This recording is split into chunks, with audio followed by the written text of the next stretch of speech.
My thoughts, my opinion. Sports Podcast. Yo, what it is? Welcome back to another episode of MTMO Sports Podcast, Doug's. Yo, I am now on 110th thought, man. I can't believe that I'm actually really put out this much content, man. And I'm so proud of myself. I'm pat myself on the back for doing that, you feel me? But I swear, man, this show will be dope, you feel me? Because I have a special guest, a guy that I kind of look up into in this sports podcast world, man. And it's one of my own Gryd network buddies, man. I can't wait to show him and have him on this platform soon, man. But just remember, just a quick reminder, August 3rd, please join me in my first MTMO live streaming show, man. It's going to be dope, man. It will be my second year anniversary celebrating MTMO podcast, man. I can't wait to have everybody out there. So please make sure y'all join. Make sure y'all subscribe, share. I want y'all to comment. Throw all the comments inside the comments, man, because like I said, without y'all, man, this show really would not have been going on for so much. But enough with the rambling, man. Enough with the rambling. The special guest that I have on the show today, man, is my guy. Like I said, I look up to this man and into the sports world. His sports show is real dope. His content is dope.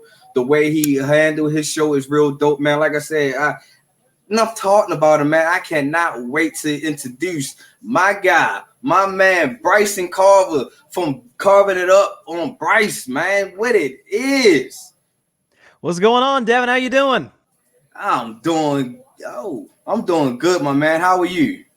I'm feeling great, man. I'm excited to be here on the show. I've been loving what you've been doing here at the network. You've been crushing it here. My thoughts, my opinion, as well as at the Bank podcast. So very, very excited. It feels like it's a good time for us to collab now. Yeah, man. I'm like I said, I'm a big fan of yours, man. And you had me on your show, and it was only right for me to have you back on my show. You feel me? All right, man. Bryce, how you feeling? You say you doing good, man. So let's talk to the people a little bit, man. Let's tell the people where your show is really based out of. What state? Tennessee, the great state of Tennessee. Oh man, okay, great. Tennessee of the Vows. Okay, big Vows fan, right? Yes, sir. All day. How y'all think y'all gonna feel? How you think y'all gonna do this upcoming season as far as football and then college basketball? Well, college basketball, we've been a perennial tournament team. We've yet to get past the Sweet 16 to this point. We've been there twice under Coach Barnes. But, listen, we've recruited well. We've done well in the transfer portal. So, I don't discount anything in terms of whether or not we could get to, maybe get to the Elite Eight. Dare I say the Final Four? I mean, listen, we've had some crazy, we have had some crazy Final Four teams the last few years. As far as football, and I don't want to sound too much like a homer when I say this. Don't discount the Tennessee Volunteers being in the college football playoff, Devin. That's all I'm saying. That's all I'm saying. I hear you. I can't, I'm a U fan, so I really can't talk too loud, talk too much about that. Yes, sir. Man, let's tell the people about your podcast, man. Carving It Up, man. Where did the name come from? How did it start, man? Carving It Up. So the show, or at least the idea for the show, started I can't believe it's been this long, almost 4 years ago. So I remember vividly, me and my family, my parents, my sister, we were driving around town, and just something came up. I remember we were talking about sports, and I was giving my opinion on something because the football season just started at that point. And my dad just threw out the idea, how about you start a podcast? And I'm thinking, man, I never really thought of that being necessarily an option, but I did more research, got the equipment and whatnot. And then the name Carving It Up came. My name is Bryson Carver, so obviously playing out the last name. My sister came up with that, so I give her all the credit in the world for coming up with Carving It Up. And then as far as the format of my show, different ideas I've done for it, I give all the credit in the world to my mother, who still to this day is the number one contributor in terms of how to sort of theme the show, how to put it together. So I'll give all the credit in the world. And but yeah, I'm going on. I heard it's your coming up a 2-year anniversary, which is freaking awesome. October 21st, 2019 was when I did my first show. Started going live in January. I forgot the day, but it was January of 2021. I remember it was after the conference championship games in the NFL. But been having a blast ever since. And it's pretty dope to be here, and hope to see it continue to grow. Yeah, I hope to see it continue to grow too, man. Because like I said, I'm a big fan of your show. Appreciate that. Where do you think your show can be at in the next couple of years, man? Where do you see your show being on? What type of platform do you see your show like is going to, like a ESPN or FS1 or stuff like that? Or is that even your goal to even reach? I mean, to be completely transparent with you, that is for my career. I don't know about my show. I think my show, I think, is one I want to be kind of exclusive to me, so, in terms of what I can do with it. But yeah, I mean, I think as far as a career choice, that is the goal. Whether it be at an ESPN or a FS1 or another major sports network, that is ultimately the career that I do want to pursue. I'm in college right now, so trying to chip away at that goal eventually. And yeah, I look at carving it up. Yeah, I obviously want to see it continue to grow. I don't want to necessarily put a ceiling on it because just reaching tiny, small goals. I have like personal stuff that I think about in terms of where I want it to be. But I think for the show, I've thought about it, recently, the last 4 years or so, using it as a almost like practice, right, Devin? Like you use it almost kind of like to get better, to fine tune your skills. Like, sometimes I'm sure you feel this way. Sometimes you'll come off doing a show. You're like, man, I think I was kind of on fire, right? I was getting my opinions out there quickly. I was kind of on a roll, good research and whatnot. I mean, sometimes we're human. You come off your show like, yeah, I thought could have been a little bit better. That's kind of how I view carving it up. And certainly not wanting to cheat the audience in that regard, because I think, we all as content creators owe it to them to give them the best product possible. But that's kind of how I view my show, and individually, that is what you were mentioning. That is absolutely the goal to get there in my career at some point. Man, like I said, man, I'm praying for you. I'm hoping for you. Got my fingers crossed that you actually get there, that all of us can get there, especially from the Gryd Network, man, because I believe that the Gryd Network, we have dope creators, man. Like the creators that we have, like Ryan, yourself. Shout out to Barry, who actually started the network. And we got Patrick with the Lakers, man. And so it's just, and my guy Purnell, man. Shout out to Purnell. I was on his show last night. Yeah. On Commanders on Demand. Please, everybody, go check out that podcast, man. That was a dope show that we did last night, Baltimore versus DC. But yeah, the network, we have dope creators on here, and I hope that all of us can get whatever goal that we are trying to reach, man, that we get there. Yep. Amen to that. Right. Amen to that. All right, man, you ready to get these topics started, man? Because I understand you're a Golden State Warrior fan, so I had to get some Golden State news up for you. You feel me? You ready for this, Bryson? I'm ready for anything you throw at me, Devin. Let's go. All right, man. The first guy I want to talk about is him, the point guard. He has been now traded to the Golden State Warriors, and my opinion, I'm still trying to figure out the fit. I feel that he's still going to be Chris Paul. I believe he still got some juice left in the game. I still believe he's able to contribute to the game. But the style of offense that Golden State really runs, I'm trying to see how does CP3 really fit in there. What's your opinion on him being traded to Golden State? I think Golden State, as far as I'll start with the fit, because that's what you brought up first. I think that's a question that I actually posed on my show either a week or 2 weeks before they made the trade, in that you've seen a lot. I've been a Warriors fan since the 2013-14 season. That was the last year with Mark Jackson. They won 50 games, lost to the Clippers. And then obviously since then they've went on this incredible run. But I talked about this in the show, that what does Golden State want to commit to in terms of what they run offensively? And to somebody who maybe is doesn't watch every Warriors game, like, well, they've run this kind of motion offense with Steve Kerr, very different than what they ran with Mark Jackson. Now that you've seen them the last couple of years, they've run a lot of pick and roll with Steph, be it with Kevon Looney, with Draymond Green, so some DHO, stuff like that. So the question is, would they stick to that or go back to what they were originally? And I posed that question because you saw it to a certain degree in the playoffs. Steph was Steph. We understand what he can be on a night-to-night basis, but it kind of hurt Klay to a certain degree, because Klay is a guy who, just like Steph, is great moving without the ball. He's not necessarily a stationary guy where it's just throwing the ball, catch and shoot, or he creates his own shot. That's never really been his game. And so I think Golden State training for Chris Paul has shown that they're sort of going all in. At least, again, we'll have to see how the season plays out when it starts in October, but sort of this commitment to the pick and roll, because we know that's Chris Paul's bread and butter. It's what he's done for basically 2 decades. Obviously, Steph is great in that regard. So my question is, continues to be, what's that going to look like for Klay Thompson? I think CP3 is going to flourish in it. I think Steph's going to flourish in it. They still have some other guards who could be good, in that system. But I think as far as the fit, I think it's going to work with CP3. CP. As far as the trade itself, I mean, folks who follow Carving It Up Live know that I've been trying to, I don't know if I've ever posed it to you, but different guests who came on the show, I'm like, hey, you can have Jordan Poole. Can we have like a box of cookies or something? You can have him. And it sucks too, Devin, because I was a big Jordan Poole guy when he got drafted out of Michigan in 2019. Loved his growth, his development. But you saw obviously last year with of course, the punch with Draymond Green and what led to that.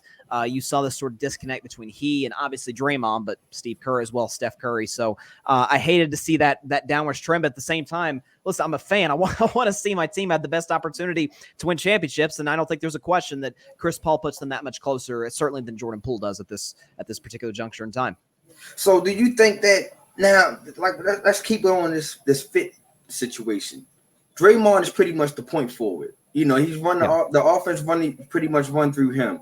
Now, when him and CP is on the floor together, because I'm pretty sure they're going to have time that they're on the floor together, and I'm pretty sure in the beginning of the season is where you can really find out, can these guys really work together? How do you see that fit really working out? Will CP be the guy that stands in the corner? Draymond is still going to be the guy that runs up and down the floor and control the offense, or is Draymond going to have a role reversal now? CP might be the guy that runs the offense. What's your opinion on that?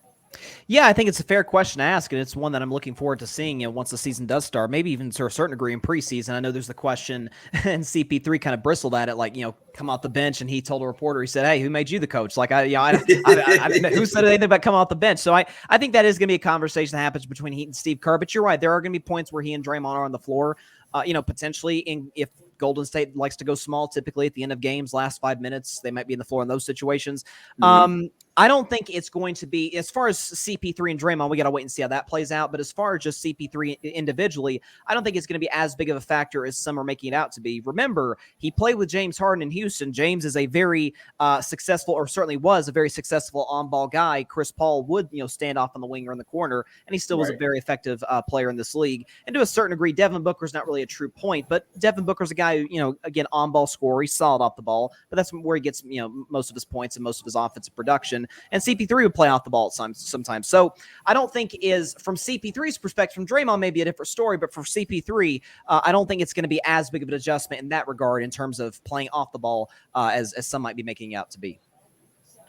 Yeah, I got you on that one. Now, my another question as they were just popping in my head, we was talking about Klay a little bit. Where do we see Klay fitting in now? Because like I said, he's the guy that pretty much he can hide a little bit, because at times that when Steph gets going, he's cooking. What I mean? And now, Klay can take time off. Now that you have pretty much three guys that can control the offense now, it's like, where does this fit for Klay at now? Where do Klay still fit in this offense? Is this the guy that he's going to be taking the backseat? Because you still got Andrew Wiggins. You know what I mean? You still got Looney. You still got a lot of other players that can go get theirs. And I feel like Klay is kind of declining to that fourth and fifth type of score now, so where do he really fit now in this offense, now that you have three guys that really can control the offense? Yeah, and that's, I was, mentioning that earlier when I was talking about CP3's fit. That's going to be the question, I think, for Klay, is because, again, I think that's some of it was Klay was, he missed some wide open shots in the playoffs. Like that's it's the old cliche, it's a make or miss league. And, again, Klay, especially in that Lakers series, really struggled. And that's going to be the question for him, is that, he is, 32, 33 years old, obviously off of two major surgeries. I thought he had an okay season coming off of, obviously the Achilles in the season where Golden State won the title. But I figured, hey, this is a full off season. Now he gets an opportunity to focus on getting better as opposed to rehabbing his body. And listen, by all metrics, he led the league in 3-pointers. Not like Klay had a bad season by any stretch of the imagination. He averaged 20. But yeah, that's going to be the question, is obviously he's not the defensive player he used to be. Listen, shooting the basketball, guys can play till they're 45 years old as long as they can shoot. And so I don't think that's going to be the issue for Klay. But from a fit perspective, that is a question. And as far as a business perspective too, this is the last year of Klay's max contract. He'll obviously be eligible, coming up next offseason. And that's and it's why and it hurts me to my soul to even suggest this, but I don't think it would be depending on what the returns would be, an insane idea to move Klay Thompson. Andrew Wiggins is more the consistent second scorer. Obviously, we know what Draymond gives you on both ends, particularly the defensive end. Now you have Chris Paul as a bench scorer. They just added Dario Saric, Corey Joseph, guys who are capable, of getting their own shots and being spot-up shooters. Kevon Looney, who's a double-double threat any given night. And it's sort of, I'm with you, like Klay's fit is a bit of a question mark. And again, we'll see how that works moving forward. What do you think his value is now then? With the injuries, with the kind of a little bit of a step back, a little bit. I'm not going to say a lot of a step back, Sure. But Klay's no longer the Klay he was maybe about 5-6 years ago.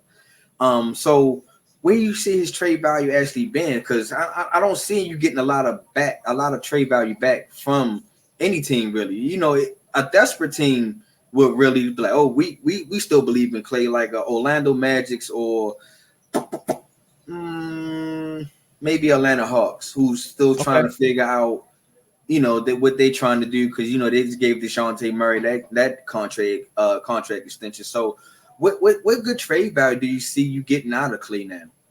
Well, as far as Klay's trade value is going to be completely hinged on what his contract looks like, or again, something too. And we're seeing this too, certainly to a much larger degree in Major League Baseball. The question about, hey, would the Angels move Shohei Ohtani? And that question, I talked about it last week on my show, is because obviously everybody knows he's going to leave the Angels this offseason. Is that does the team that trades for him, are they 100%, not 99, are they 100% sure that he's going to sign a long-term deal with them? And if not, you don't make that deal and give up the farm system. I think the same thing applies to Klay Thompson. Is like, if it were, I know Klay's been linked to the Lakers for years. His dad played there. He's from the West Coast, grew up a Lakers fan.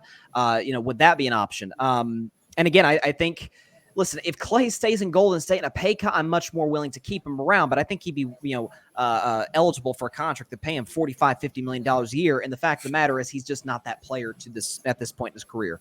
As far as teams that might want to trade for him, I have a rule in the NBA. It's the same thing in the NFL, that when in doubt, when it comes to trades, go to the Minnesota Timberwolves and they'll give you a return. We know. And it's, I've talked about this on my show before, that we see in the NBA and the NFL, like the Patriots for years. Notice they always made trades with like Detroit and Cleveland, the dumb organizations, so to speak. The organizations didn't know what they were doing. You've seen Golden State do the same. I mean, I still to this day cannot believe how we fleeced Minnesota on the Andrew Wiggins trade, because all we had to give up was D'Angelo Russell. And not only did we get Wiggins, we got Jonathan Kuminga because of the lottery pick. So, we know the deal that Minnesota did with Rudy Gobert. It's one of the worst that we've ever seen in American sports. So, listen, call Minnesota. They may get us Cat for all I know. I mean, you never know what they'll do. So, when in doubt, call Minnesota.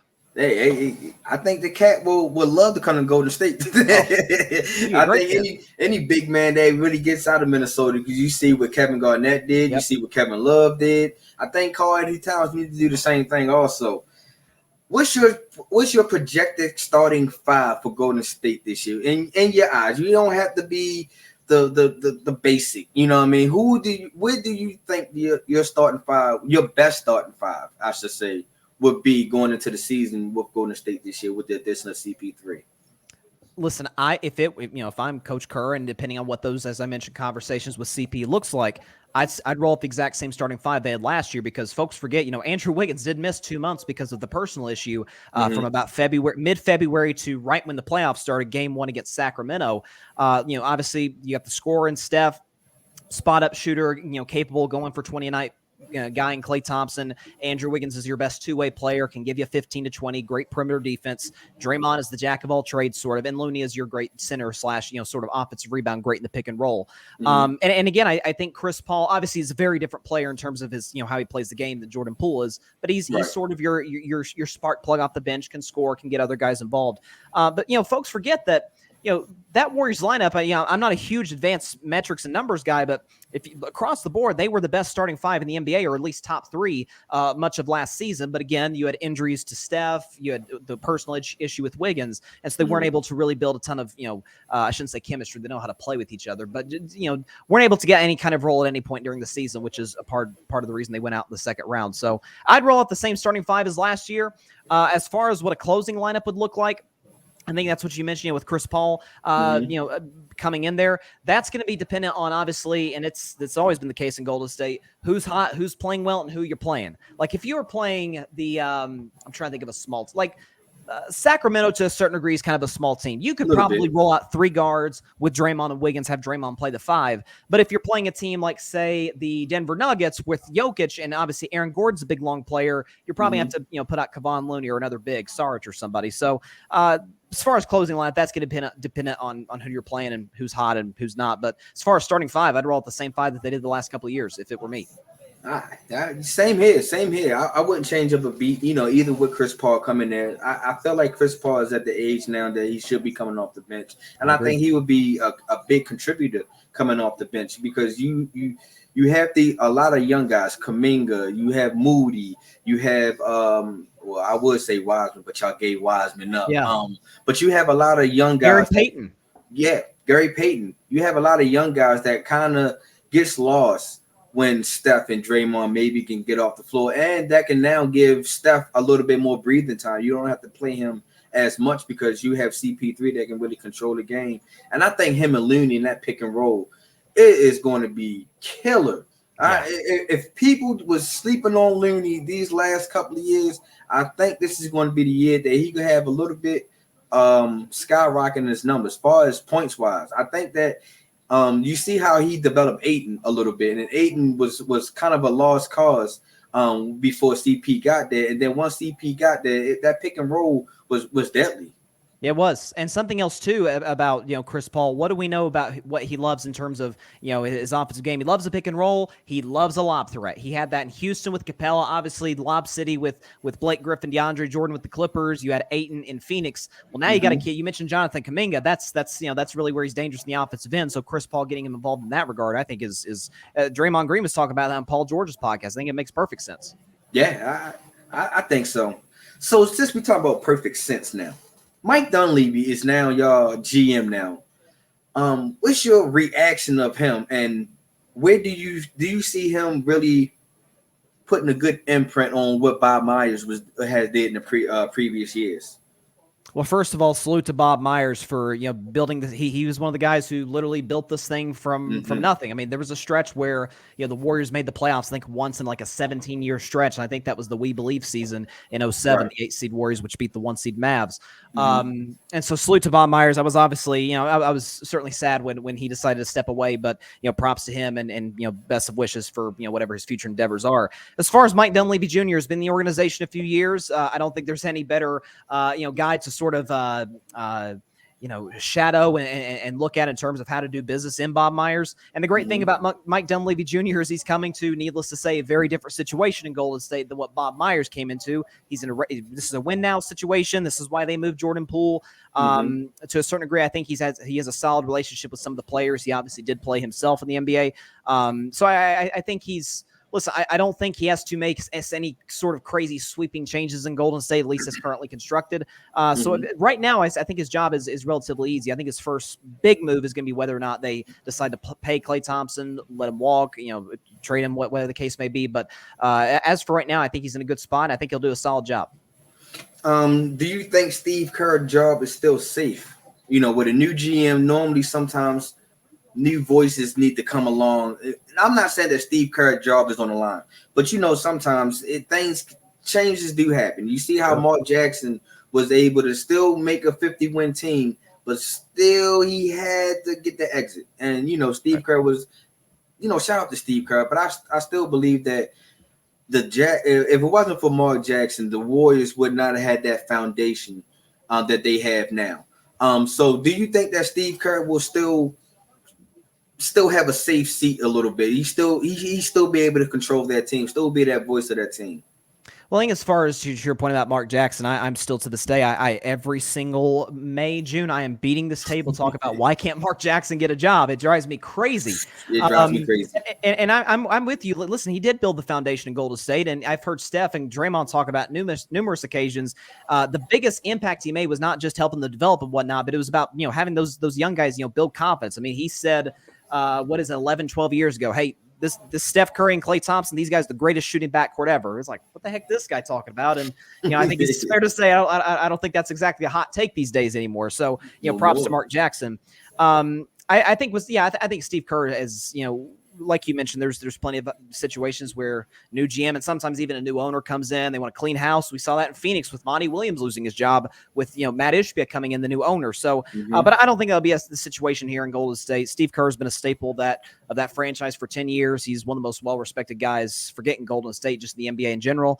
And so now I would be beyond stunned if they decided to, if there were even the slightest report, hey, Steve Kerr's job might be in jeopardy. I'd be like, yeah, then fire Mike Dunleavy Jr. before you fire Steve Kerr.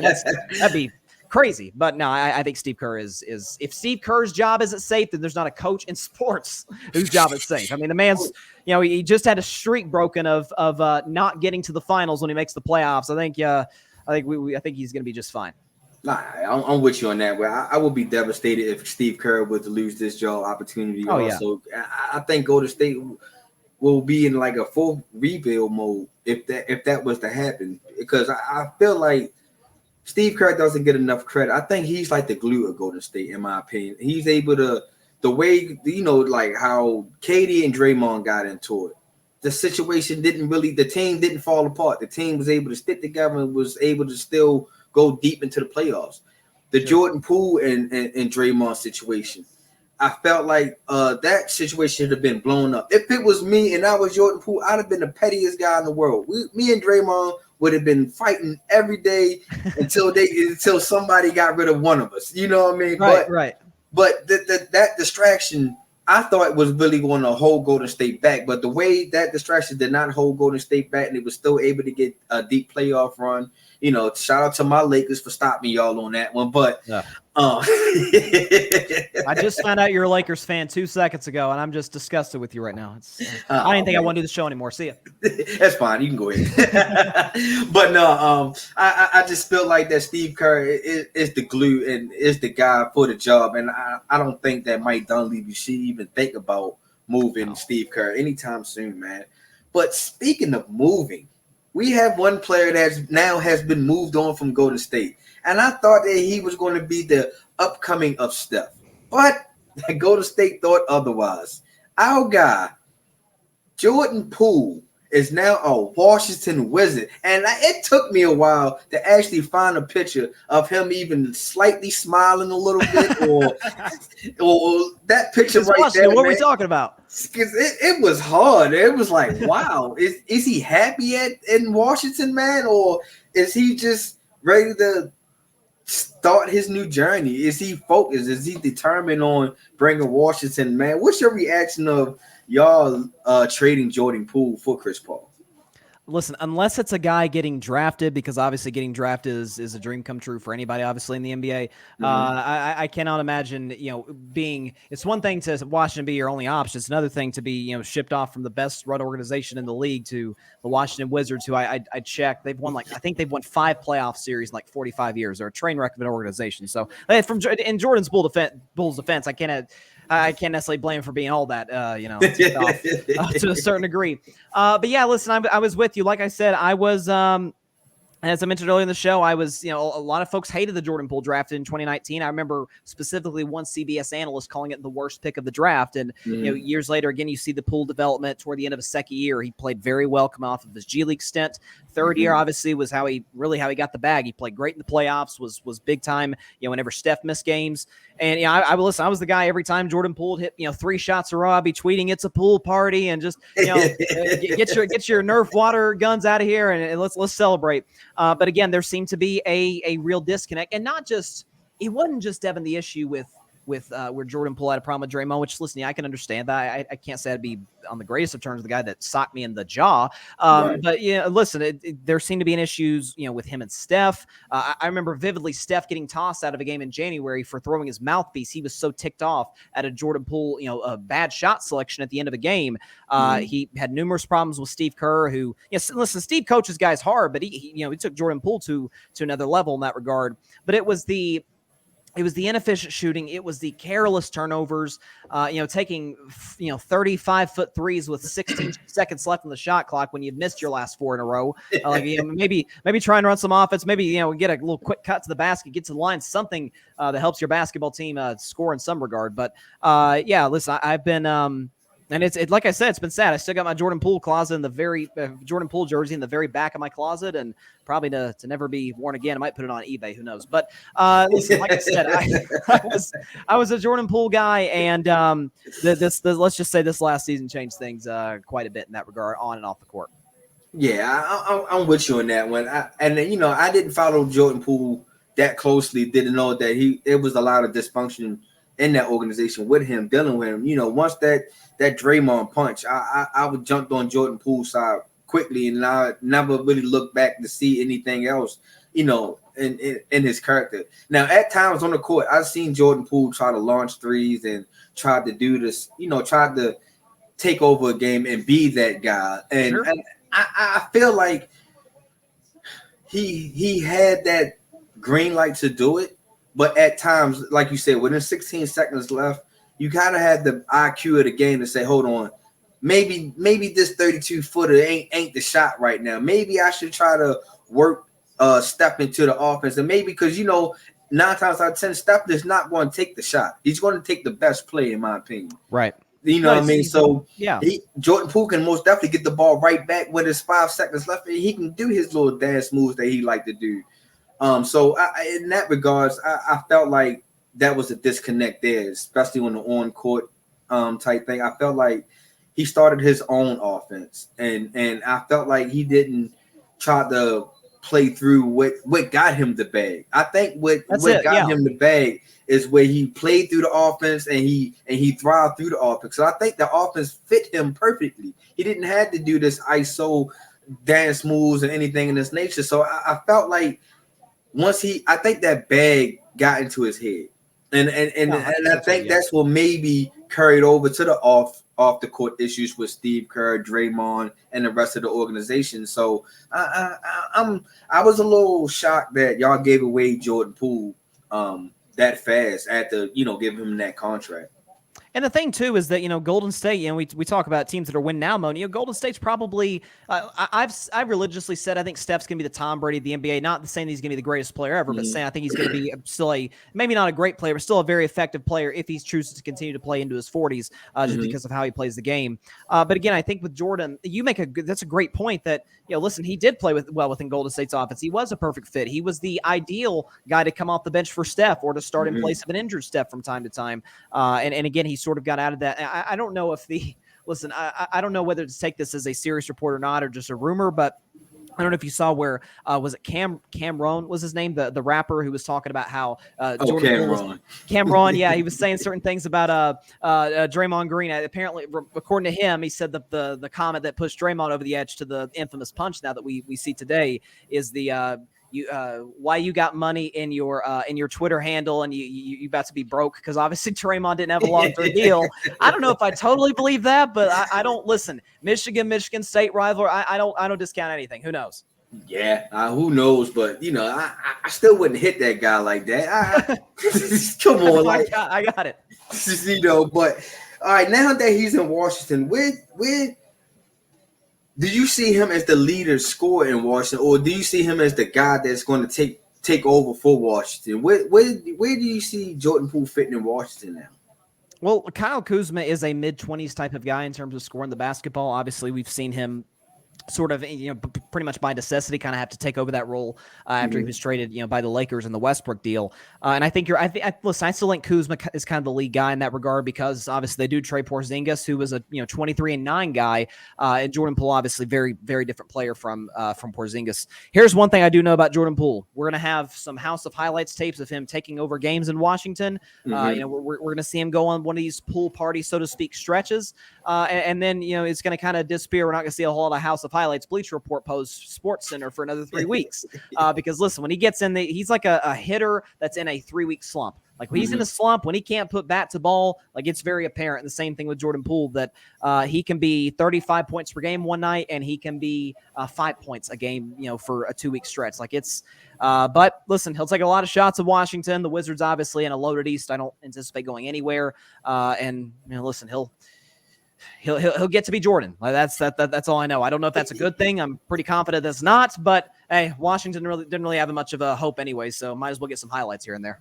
Yeah, I'm most definitely seeing Jordan. The thing I see Jordan Poole will get out of Washington is I think you will see a lot of all-star appearances because you are now able to do the Jordan Poole stuff that he wanted to do.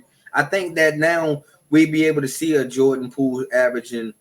He's going to have to average 22 a night. He has to now. To be an all-star? Yes. Oh, I think he's going to have to – I think he's maybe 25. Maybe 25. That's what I'm saying. And Washington's not going anywhere. So to be a player on a losing team making the All-Star game, you've got to average at least high 20s. Like it's got to be, you're like top 10 in the league in scoring or something. So I think that's – but, listen, you never know. He is still young, so, certainly rooting for his development. Yeah, because you got to sit here and think that Washington has a good 3 core so far to start off to be a average team a little bit, or maybe trying to be one of them teams that can fight for a play-in. You have a Tyus Jones who can pretty much run an offense. I think Memphis lost one on that one. You can't give a guy that pretty much when Ja went down or is not around that can still run your offense. So I think Washington gets a point guard pretty much like a general, almost like a Chris Paul type state. He's able to control the offense. And then you have 2 stars that can pretty much give you 20 plus a night. Sure. You know what I mean? Given if they on a hot streak, because both of them are streaky shooters or streaky scores. Because 1 minute Kyle Kuzma can give you 30 and then disappear the next 2 games. And so can Jordan Poole. So in my eyes, I think this duo is a good duo in the making, but I have to see more. I have to see something from them. I don't want to see the Jason Tatum and Jaylen Brown. Your turn, my turn. Your turn, my turn. Right. I think that's where Boston really lacks on offense. And Washington, to Washington credit, I'm pretty sure they is going to have your turn, my turn type scoring because they're trying to figure each other out. Yeah. But I think that Jordan Poole can thrive in this role. I can see him maybe being that guy like, oh man, that's that guard that Golden State let go, man. I don't know. They got an aging Chris Paul, and they let this fountain of youth go. And I think he can be that guy now. Is he mentally can be that guy? Is the question I really have to see. I really have to see. So do you see Washington as a play-in team with this duo, or do you still see Washington a struggling franchise? They're Washington. I don't have any expectations. No, I do not see them as a play-in team. I don't. Sorry. Well, that's just. I mean, listen. You want to answer? I gave you an answer. So you most definitely gave it straight to the point. No, it's not happening. I really don't see it either. I think that this team is. They need new ownership also. I think they need to go ahead and the same way they're doing with Snyder. Getting rid of getting him out of the Commanders. I think they need to do the same because I don't even know who is the owner of Washington, but whoever it is doing a shit show job, man. Because you can't, the teams that they have, the players that they have. It's not like Washington had trash players. They had John Wall, Bradley Beal, Gilbert Arenas, Caron Butler, Antoine Jameson. They had like teams that can be a scary team, but then it's just like after a while, Washington just be like, we're not gonna put no more money into our roster. We just gonna go ahead and get these G League players or these league minimum players, and we're just gonna rock out like that. And I just felt like Washington is tanking, but they not doing a good job of tanking because they don't get no lottery picks. They don't get nothing when they tank. So I don't know what Washington doing. I most definitely don't see Washington being in no playoff or play-in contention. And one thing too about them is that you bring up a great point about they're doing a terrible job of this whole rebuilding process. And again, I heard somebody say that we need to stop. We need to not call it rebuilding for them. Again, they've won 5 playoff series in 40 some years. It's more of just a build. What are they rebuilding from? Like Wes Unseld back in the 70s. I mean, what are we talking about? But, I think the thing, too, for, Washington and any team in sports, like the absolute worst place to be in sports is right smack dab in the middle or maybe slightly below that to mediocre, right? Like the best place to be is obviously you're at the top, you're competing for championships. The second best is your garbage, but at least you have a set goal and objective. Hey, let's get the coach right. Let's, draft certain players, bring some veterans, some free agents in. And you bring up an interesting point about the ownership with the Wizards. Obviously, we know what the situation was, with the Commanders in the NFL. But it's weird that Washington is kind of the only big market city in all professional sports that really doesn't get free agents. And I think a lot of that probably stems from the ownership because, we think about LA, New York, Miami, even Dallas to a certain degree, like, star free agents go to these cities and Washington, Chicago, Washington, that's really, really not the case. And maybe ownership is, has a lot to do with that. Yeah. Cause Washington got some good attractions, they got MGM. Yeah. They got the National Harbor. They got good museums. I don't know why people wouldn't come to Washington. Maybe because it's not a real state. Maybe. Who knows? I guess not. That may change soon, though. Who knows? Who knows? Anything could be possible. The crime. Anything could be possible. All right, let's move on, man. Let's move on. Have you been paying attention to the Summer League? I have been. I've watched more Summer League this year, I think, than I've watched in a while. A lot of that's because of Wemby, but yeah, I've been watching a ton of Summer League.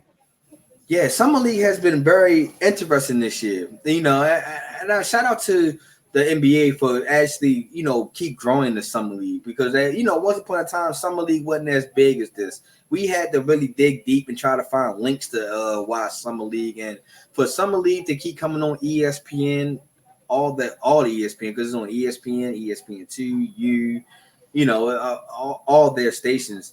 And it feels like it keeps growing and keep getting bigger each year. And I feel like that the Summer League is starting to be the most important part of the NBA now. Coming to transitioning for the guys coming into trying to make that transition to the NBA, and it's like you giving them a big platform to showcase to see whether your career can either blossom or it can still stay into the G League area, or you fighting for your career, and to see to put these guys to see where their career going to go at on a big stage in the beginning of their career. I think it's good for them and for the viewers, because some people doesn't watch college basketball, or follow the NBA G League, and for these guys to come out here to show their case every year, I think it's dope for the NBA. I think the NBA is doing a good job with the Summer League. What's your opinion on it? Yeah, and they've done a great job in terms of getting the biggest games out to one of the biggest markets in this country, and that's Vegas. Obviously, we know about the Wemby game the other night. Was the Wemby's first game was completely sold out. I mean, you had a packed house, like it was like Game 7 of the finals. Like there was just so much anticipation around it. But they've done a great job of marketing it. And like you said, like the more opportunities some of these guys get, a lot of these being G Leaguers, like this could be their last opportunity, their last chance to potentially make, forget an NBA roster, but an NBA training camp roster, and to get an opportunity to show up and show out is obviously awesome. And you're certainly rooting for these guys to be able to succeed in that regard. But yeah, I think the NBA has done an excellent job. Yeah, same here. Is there any team or player, or maybe both, that's really standing out to you in this Summer League this year? Well, obviously, I'm watching a lot of Warriors. There's the kid we drafted. I got to learn how to say his last name, Brandon Podzimski. I'm going to learn how to say it eventually. Our first round pick. But watching some Warriors Summer League. I hate to give any credit whatsoever. I have a true. I don't want to say hate because that's too far, but a disdain in my soul for anything Cleveland sports. So I don't like giving the Cavs, the Guardians, the Browns, any of them any credit whatsoever. But and shout out to our guy Mike Guido here at the Gryd Network. I was on that draft show with him about a month ago. He kept beating the table. Amani Bates won his Cavs to draft him. Sure enough, they take him, I think, pick 49, if I'm not mistaken. And listen, he's been incredibly inefficient throughout these first few games, but he's looked good. He's scored in double figures. Like you're seeing, flashes of a guy who, once upon a time was a highly touted high school prospect. Obviously had some off the court stuff that sort of hindered that. But listen, if he's able to reach his full potential, he could be a very, I don't want to say special, but a very effective player in the NBA. But obviously, the headlines, everything regarding Summer League has been centered around Wemby, rightfully so. He's the most certainly the most hyped prospect since LeBron back in 03. I don't think there's any question about that. Folks have argued about best. I still think LeBron was the better prospect. I mean, the guy came out of high school and did what he did year one. But listen, I think for Wemby, and I don't know, were you wanting to go into a Wemby discussion or? No, let's go. Let's take it there. Let's take it. Yeah. Well, again, the thing with him is obviously he really struggled in that first game, went 2 for 13, was good in the defensive end. I think he had 5 blocks, if I'm not mistaken, so he was impactful on that end. But again, I think the biggest issue with his debut is it didn't seem like San Antonio was running a whole lot of stuff. So it was just get the ball to Wemby, get out of the way. Well, again, I know it is only summer league, but he's not really capable of doing that, especially at his size yet. His offensive game isn't quite as refined as you would like it to be.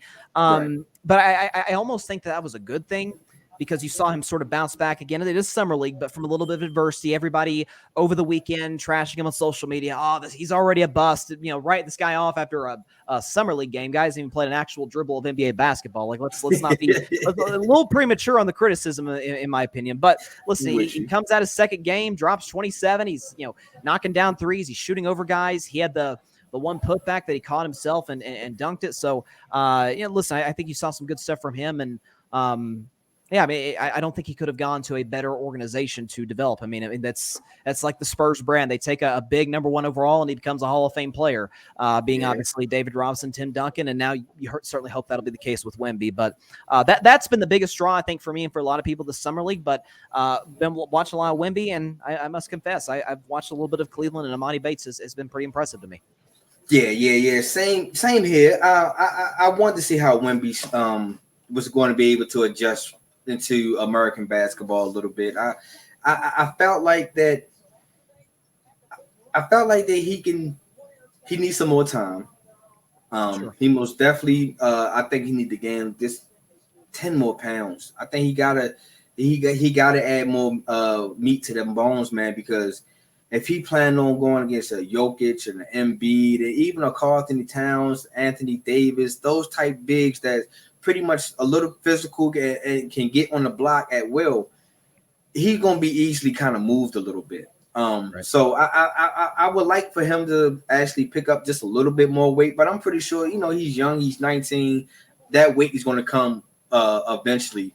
We seen how Chet Holmgren picked up some weight, man, and it's starting to fit him. He's able to learn how to move without the ball. He's able to coming off this injury with that weight also, and I foresee Chet Holmgren having a great first season. You might as well say, because he couldn't play his rookie season, so this will be his rookie season. I can see him having a good season. I can see the Thunder having a better season than they did last season.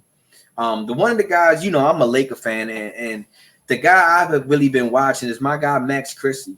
He a second year guy, and he's able to come out the way he's been showing his elevation, his maturity and coming to the game. Man, you can see that hanging with LeBron and AD last year kind of had to mature him a little bit, and he came out different this year. And I'm glad that he's really showing that, because Matt Christie is the guy that I'm looking forward to actually showing out this year and getting more time on the floor this year. So, but the guy that really stood out to me is Jabari Smith Jr. from the Houston Rockets. Yeah, another second-year player he came out and said that his rookie year was trash, and this is the year that he's taken seriously, and he's taking a little bit more serious, and you can really see that he's taking it serious this year, man. The way he's able to score, he's scoring efficient. It's not like he's throwing up shots or forcing up shots. He's able to create his own shots in the way that he's flowing it. And like I said, he's most definitely impressed my eyes this year, man. And shout out to the Houston Rockets. I feel like the Houston Rockets is going to be the best Texas team this year. I'm going to go ahead and mark it now. I feel like Houston is going to take that even over Dallas. Step. Yes.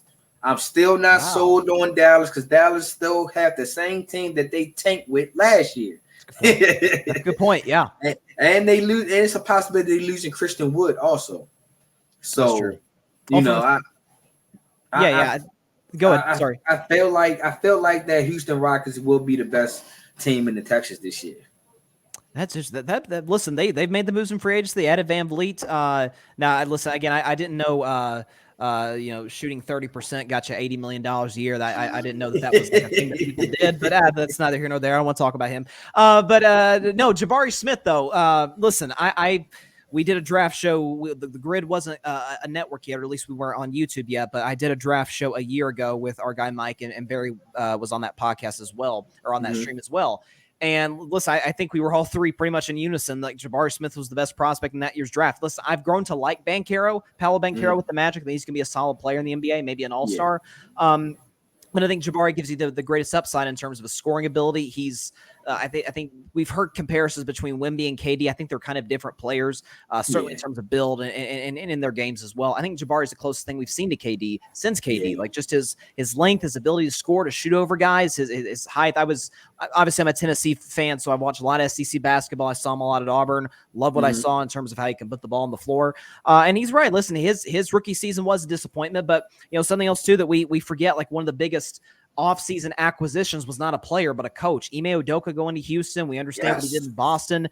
Houston has been just a horrendous defensive team. I think bottom of the league the last couple of years. Well, that's Ime Udoka's, MO. That's his identity. And so he'll bring that to the Rockets. And like I said, I'm a big Jabari Smith guy, and I think he's going to show up and show out this year. I don't know if Houston could be better than Dallas, but listen, you're the same guy who during our NFL draft said that Will Levis would slip to the second round, and Will Levis slipped to the second round. The memes were born that night. So I'll give you. Listen, I won't doubt your prediction in that regard, man. I'm not gonna doubt that. Yeah, I've been a little hot lately, man. I've been a little hot. I counted on Boot Ennis getting his fighter out in the 10th round, and I was on point on that, man. Yep. So yeah, I got a little insight on my. When you're hot, you're hot. Just a little bit. But let's go back to Wemby real quick. How do you feel about the Spurs, shutting him down for the rest of the summer league? I felt like that even if you wasn't going to play him as much, I felt like that he needed to get his footwork down a little bit more. And I felt like this is the time to actually get your footwork. Behind closed doors work is great. But to actually, to be in the game tempo, I felt like that's where Wemby was low in. Because, we seen Wemby on the floor a lot and just in those 2 games of the summer league. And I felt like that he hasn't fully adjusted to the American style of basketball yet. And I felt like even if you're not going to play him the whole game, but just to get him up and down the floor, get some body contact and stuff like that, I felt like that would have benefited him rather than just shutting him down for the whole for the rest of the summer league. What's your opinion on that? I think that's a totally fair opinion in to your credit. Listen, the Spurs people forget this. They are the organization that kind of invented load management. They had load management before that was even a term, right? They'd sent Duncan or Parker Ginobili these games. I mean, years ago, before obviously we know Kawhi Leonard was kind of the poster child for it, and we see what the NBA today with load management. So I listen, again, they're an organization who relies heavily on their doctors, and we understand Wemby. That was sort of his. I think the only concern about Wemby coming in, obviously his weight, but you sort of mentioned like he'll eventually put on, he grow into his man body as time goes on. That's just going to come with age and with attrition. I think with Wemby, the one concern though was his feet. He had some foot problems back playing in France. But listen, I don't think the goal for the Spurs is going to be necessarily, Wemby winning Rookie of the Year, or, having him have this big 25 point per game campaign. One, I don't think he's quite capable of that just yet. And two, I think the Spurs, again, they're an organization that is going to rely heavily on developing, their young guys, Wemby being chief among them. They've got some other nice young players there.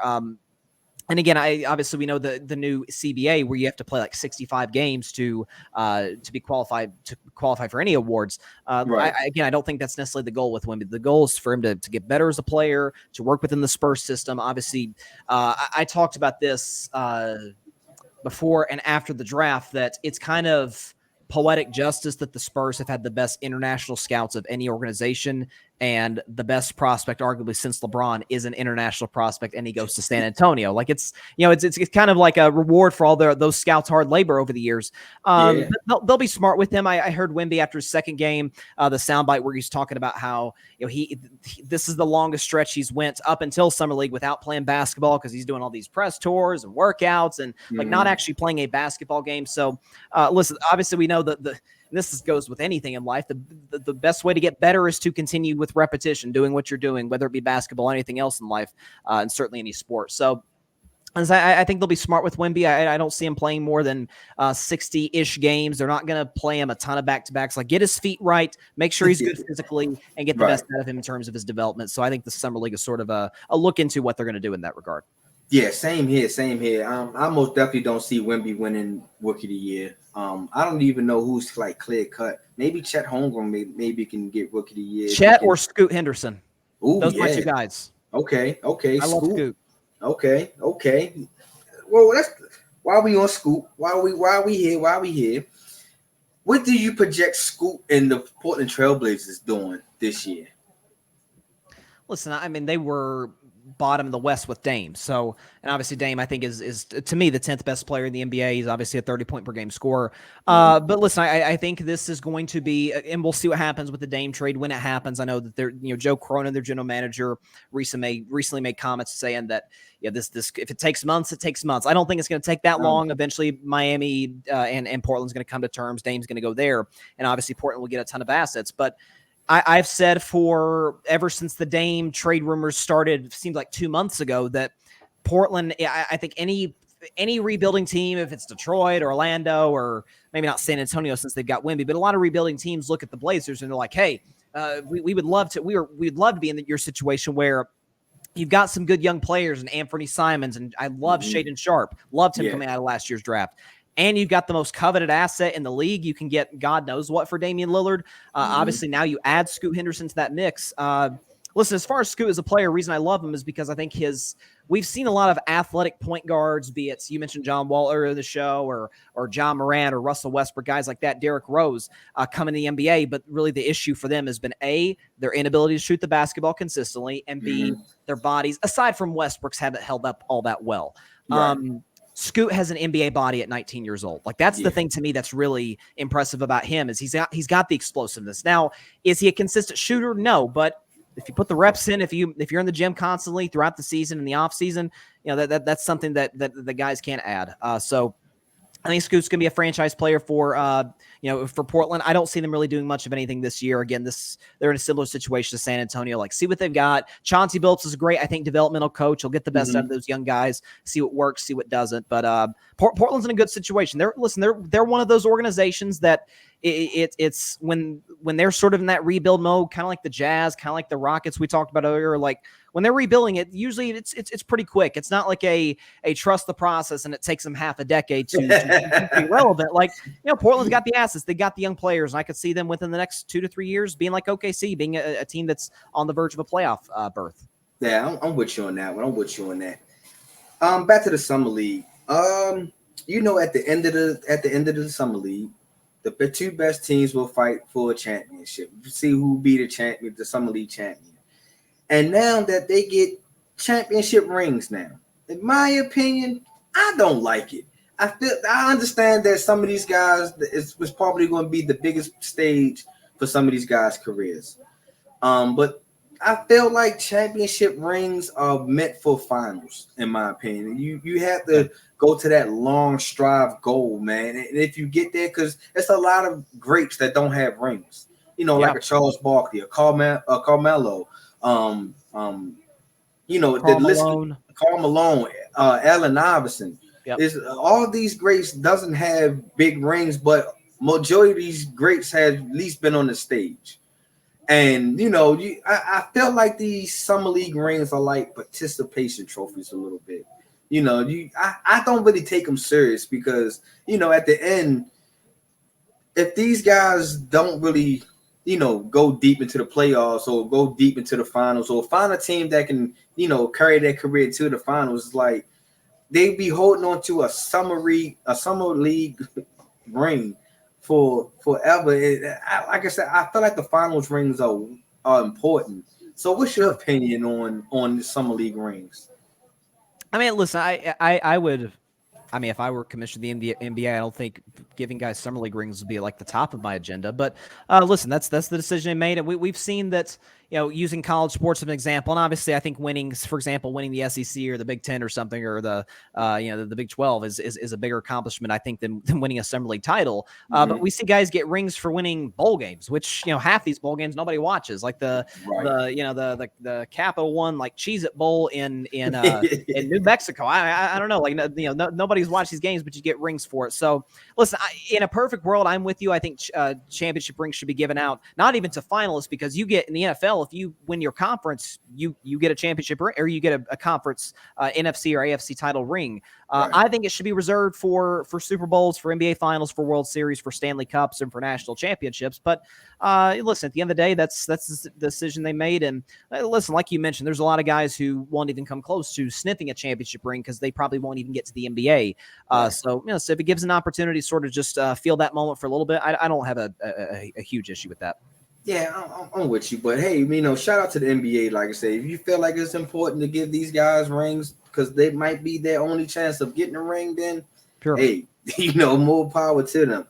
All right, Bryce, man, as we wrapping up this show, man, I like to start. I want to try this new thing, and it's pretty much you have about 30 seconds to a minute to give out your opinion on a random sports topic. Doesn't matter what it is, any sports. Anything, you know what I mean? You have the floor. 30 seconds is yours, my guy. What do we have? Okay, so off the top of my head, I'm thinking about just all these things that are happening in sports right now. We know that this is kind of the dead time of year. Here's what's kind of at the top of my agenda right now in terms of what's going on in terms of all the things to be passionate about in the world of sports. Mm-hmm. If I have to hear one more time from any pundit, from anybody, any podcaster, even some here at the Gryd Network, about how somehow, some way that Dak Prescott is the issue in Dallas, that he is what's holding the Cowboys back from Super Bowl contention. I've heard certain anchors and analysts, some of which I have all the respect in the world for, talk about he's not good enough to get to an NFC title game. I would make the strong case that that's actually the Cowboys brand, not necessarily Dak's. That's not unique to Dak. That's just the Cowboys, and that's what they do. They don't get to NFC title games, at least in the last quarter century. Brad Johnson, Blake Bortles, Trent Dilfer, certain guys that have – Mark Sanchez got to 2 conference title games. I think it's fair to say that Dak is probably just a little bit better than some of those guys. So I think this whole thing about, Dak's not good enough. No. The organizational structure in Dallas is not good enough to get them to a conference championship game. That's all I got to say. Dallas Cowboys. It's not Dak Prescott. It is the organization itself. So Dallas, for years. You gotta do better. You heard it from my guy Bryce, man. You heard it from Bryce. All right, Bryce, man. Go ahead and give the people where we can find you at. How can we find you? All right, so obviously I'm going to be I do my show live on the Gryd Network YouTube channel as well as my personal YouTube channel, Carving It Up. Subscribe to both. I'm also live on my Carving It Up Twitter accounts. I don't know if Threads is going to be allowing you to stream anytime soon. We'll have to see how that plays out. But yeah, Monday, Thursday, Friday, 6 Eastern, 6 p.m. Eastern, 3 p.m. Pacific time. Twitter, Carving It Up YouTube channel, Gryd Network YouTube channel. Man, we talk about everything going on in sports. NFL, NBA, obviously NFL's coming up soon. Like it's like we're like just a few weeks from training camp. I know you're a Ravens fan, like you're excited about it. Everybody's excited about training camp. It's like it's that close. Yes, college football, Major League Baseball. There's the Ohtani story, and there's the playoffs come up in a few months. So excited about that. So listen, any and everything going on in the world of sports, you can find on Carving It Up Live. We have some great guests. You were one of them pretty recently, but. And listen, right now I'm on sort of like a mini holiday, mini vacation, like about just take a couple weeks off, recharge the batteries, get back to the grind on July 24th. And on July 24th, a little teaser here on my Thoughts, My Opinion podcast. I announced back in January, because folks don't know this, it's the reason I went and rant on the Cowboys. Mm-hmm. I was a Cowboys fan from as far back as I can remember to the middle of the 2020 season. And the reason I broke off from the Cowboys is because simultaneously with that, going back to his days in college at Mississippi State, I was a big Dak Prescott fan. I've always been a big Dak guy. And when they didn't give him that contract and when he broke his ankle in that week 5 game against the Giants, it tore me apart. I said, I'm out on the Cowboys. I'm just going to support Dak. Okay. But over the last 2.5 years, it's been like, it doesn't feel like that same excitement, that same luster of rooting for, like, I'm a Red Sox fan wearing a Red Sox hat, or a Warriors a win, or a Tennessee Vols, whatever sport it is, win. And so, like, I got to pick a team. I'll still support Dak, don't get me wrong, but I need to pick a team. And what it's come down to, you won't like one of the options. I've narrowed it down to the San Francisco 49ers or your, I'm sure, beloved Pittsburgh Steelers. It's between those two. And yeah, I know that's like, that made your day right there. Hey, listen, you told me you were a Lakers fan, so we're even now. We're even. But yeah, I will be deciding between one of those two. I just want to make it known out there. I've already made my decision. But July 24th, the Steelers or the 49ers will be my new NFL team. You will not want to miss that. 6 Eastern, 3 Pacific, July 24th. I can tell Devin is at the front of that line in excitement. How do you even know the Steelers if I didn't pick the Steelers? I hope you pick the Steelers. Oh, you do? Yes, I do. Because I'm going to give you hell all year if you wind up picking the Steelers.